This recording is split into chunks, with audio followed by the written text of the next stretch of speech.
שאנחנו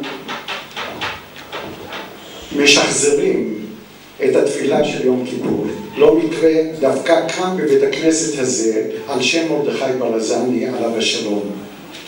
זה לא מקרה שאנחנו מייחדים ושומרים על מסורת אבות עתיקת יומין. כשמישהו מתבונן, ואני אעביר את זה בתוך הקהל, נצלם את זה.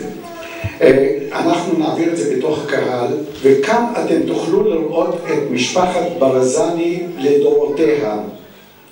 אני מחזיק ביד בערך 500 שנה, מאב לבנו, וככה זה עבר, ולכן אנחנו היום מתפללים בבית הכנסת על שם מרדכי ברזני. בהחלט שושלת היסטורית מרתקת ומעניינת. וברשותכם, אני אקדיש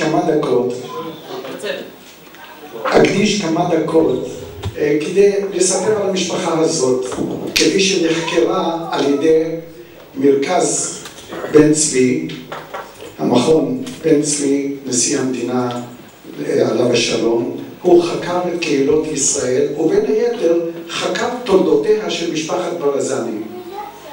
והיום, בערך 40 שנה, 45 שנה אחרי אותו מחקר, עדיין ממשיכים לחקור ולבדוק ולכתוב ולרשום.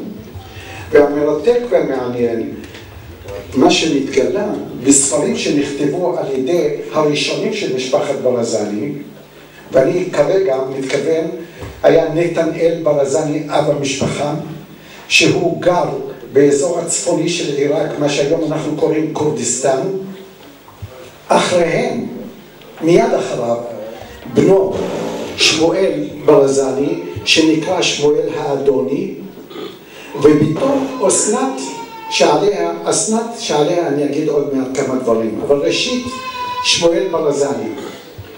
מסתבר שהרב הזה, שמואל ברזני, ידו הייתה כמעט בכל, בבתי מדרש, בתלמוד תורה, הוא ידע זוהר וקבלה, הוא התכתב ושלח שליחים לצפת במאה ה-15 וה-16, המשיכו לבוא לצפת כדי ללמוד את הקבלה מפי הארי, אותו הארי שמחבר שולחן ערוך.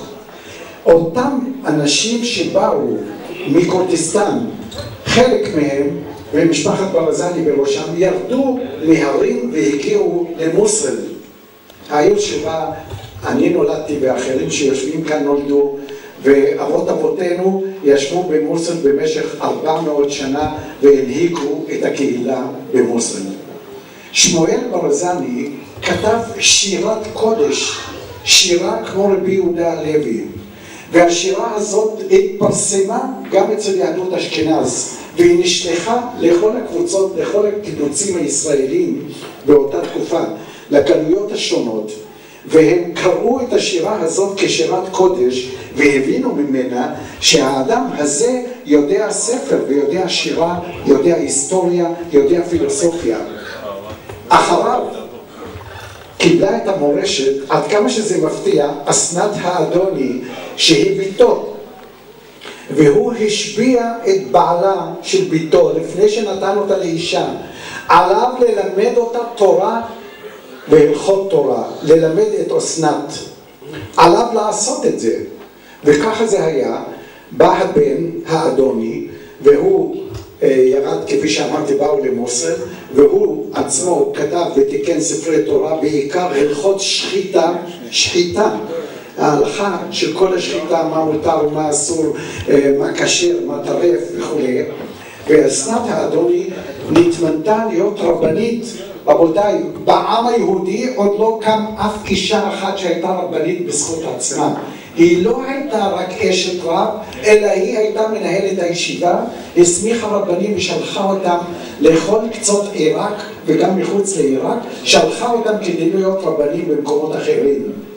והיא כתבה בעצמה שירה, מה שאני מספר לכם זה הכל כתוב בספרים, כתבה שירה על יהדות ספרד, על אותם קהילה יהודית, היא כתבה דברים שלפעמים כדי שתבין אותם, אתה צריך לקחת מילון ולבדוק את רזי המילים, מילים כל כך מסובכות וקשות, אבל היא ידעה ושלטה, היא ציטטה הרבה מהמקורות, והיא שלחה שאלות ותשובות, מה שקוראים שאלות ותשובות כמו הרמב"ם, שהוא שלח בזמנו ליהדות תימן במקומות אחרים, ככה היא נהגה והיא שלחה לקהילות יהודיות שאלות ותשובות בענייני הלכה.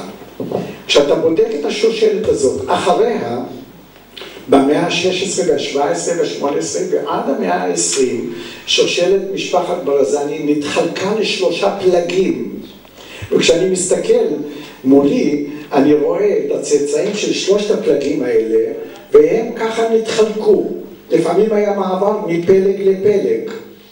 פלג אחד היה שהם היו ראשי הקהילה.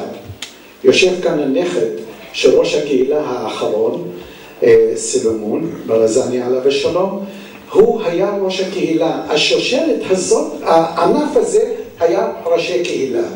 הענף השני במשפחה היו החזנים, שהם היו שליחי ציבור, הם לימדו וקראו וכתבו ולימדו בעיקר בבתי המדרש. שוב יושב כאן נכד של סטייחי עליו השלום, שהוא היה האחרון, לפחות עד שאנחנו עלינו לארץ, היה האחרון שלימד. הענף השלישי היה אלה כותבי ספרי תורה, מזוזות ותפילין, והיו ביניהם גם השוחטים והמוהלים. עכשיו מדי פעם עבר מצד אחד לצד אחד עברו צאצאים כדי למלא את המצוות של הקהילה בישראל. וככה זה נמשך. אני עוד לא ראיתי, מותר לי להיות מאוד מסופק ומרוצה שהקהילה הזאת, שעברתי עכשיו את הצאצאים שלה, הקהילה הזאת היא בעצם הייתה מונהגת על ידי משפחת ברזני, ולכן לא פלא שאנחנו היום יושבים בבית כנסת והודות ליוסף ועזרא ואחרים רבים שעזרו ועוזרים, הודות לכם, אתם נתתם היום הזדמנות לקהל הנכבד הזה כדי לשמר את השושלת המשפחתית בת 500 שנה. אנחנו פה לא סוגרים מעגל, אנחנו משלימים חוליה שמי ייתן ואחרינו יהיו כאלה שימשיכו את החוליה הזאת.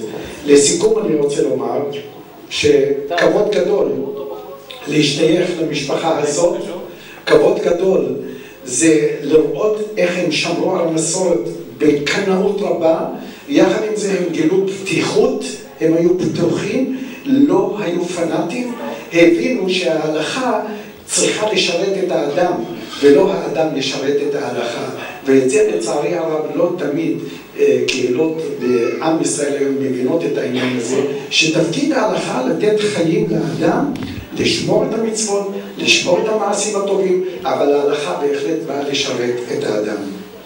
זה מה שיש לי בקצרה לומר על משפחת ברזני, ושוב תודה לכל הקהל שבא היום כדי שנוכל לשחזר את התפילה, ואנחנו נעשה את זה בעזרתכם האדיבה. תודה רבה.